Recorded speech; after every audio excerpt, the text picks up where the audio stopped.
5:47 a.m. The room is a vacuum of gray light. The air is stale, holding the ghost of yesterday's breath. You haven't even opened your eyes yet, but your thumb has already found the edge of the glass. It's cold. It's smooth. It's the most important object in your universe. Click, swipe, refresh. Before your feet hit the freezing floor, you've already processed 3 global tragedies, 2 viral dances, and a targeted ad for a life you'll never lead. You are still horizontal, yet your brain is sprinting. It is a neurochemical whiplash, a jagged spike of cortisol followed by a shallow pool of dopamine. You feel heavy, not because you are tired, but because you are outmatched. You are a biological machine designed for the savannah, currently trapped in a silicon labyrinth. Evolution spent millions of years teaching you to hunt for calories and survival signals. Now, 1,000 engineers in a glass tower have hijacked those ancient circuits.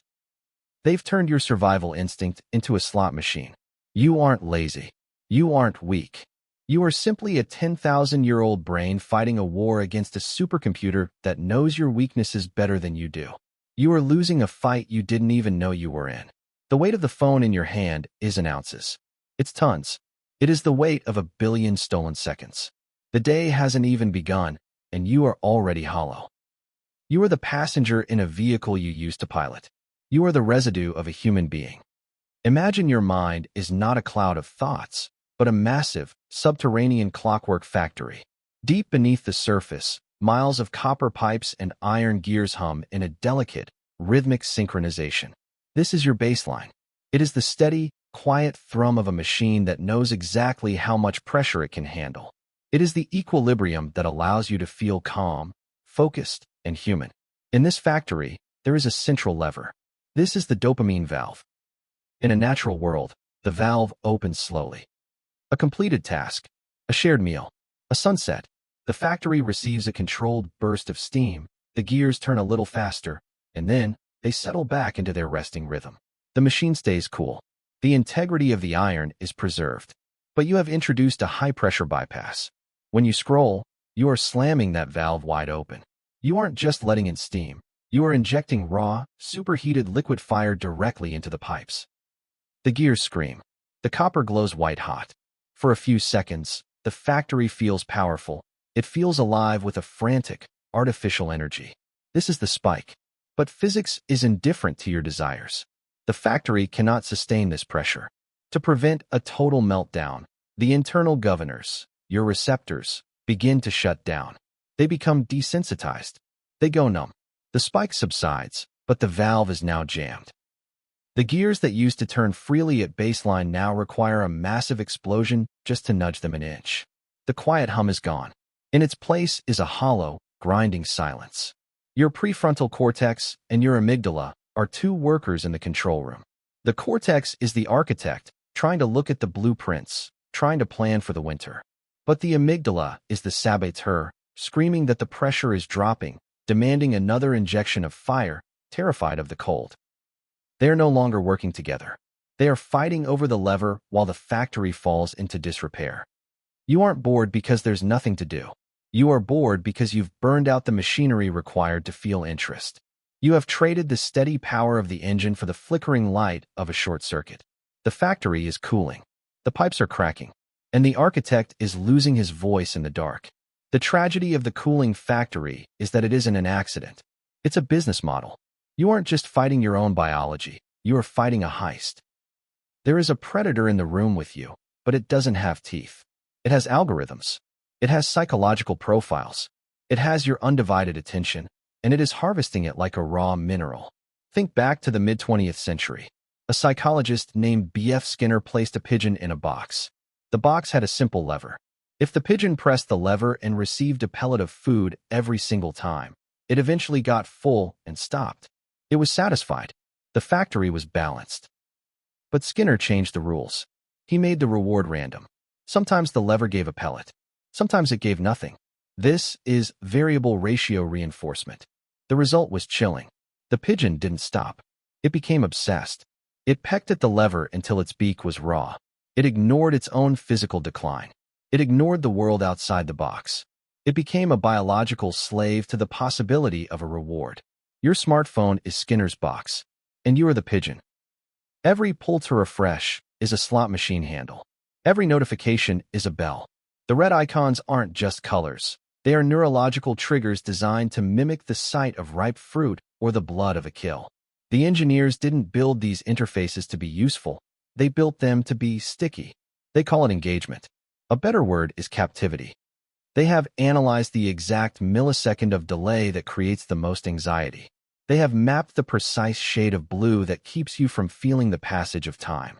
They are mining your dopamine to sell your data to people who want to sell you a cure for the emptiness they created. It is a casino where the house always wins because the house owns the oxygen. The predator doesn't want your money, at least, not yet. It wants your attention residue. It wants to keep you in a state of permanent distraction so that you never have enough mental energy to look up and see the bars of the cage. You are being studied. You are being optimized. You are being drained. The most dangerous part of the heist isn't what they take. It's what they leave behind.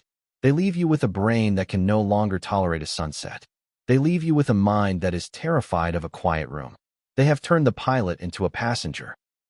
They have turned the architect into a ghost. The heist is complete, but you don't feel robbed. You just feel thin. You are standing in a grocery line. It will take 30 seconds for the person in front of you to pay. In those 30 seconds, a void opens up. It is a quiet, yawning chasm of silence. And it absolutely terrifies you. Before you can even register the discomfort, your hand is already in your pocket. You aren't looking for information. You aren't looking for connection. You are looking for a shield. You are self-medicating against the agony of your own company. This is the birth of the digital ghost. When you spend your day jumping from one high-speed stimulus to another, you develop what is known as attention residue. Every time you switch tasks, every time you glance at a notification while trying to work, a part of your consciousness stays stuck on the previous screen. You are never fully present in any single moment. You are scattered across a dozen tabs, 100 headlines, 1,000 faces. You aren't a solid object anymore.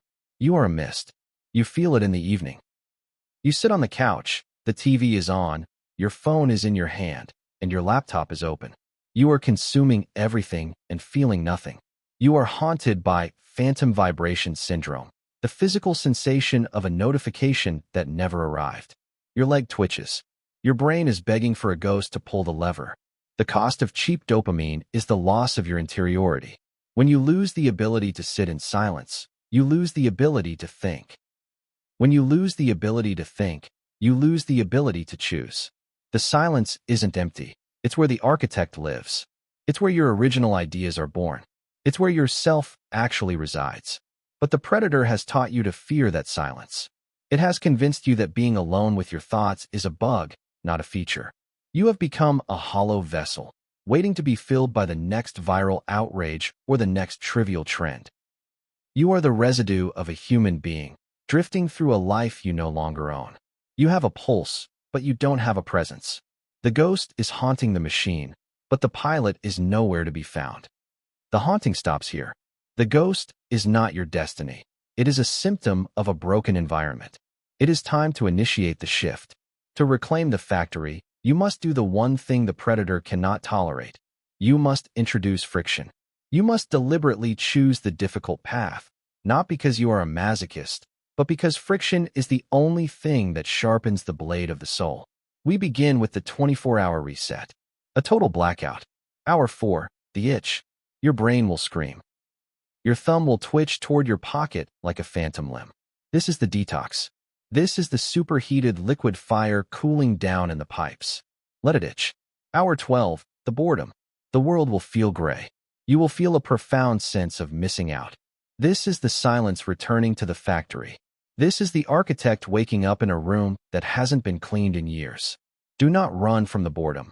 Sit in it until it becomes clarity. Hour 20, the clarity. Something strange happens.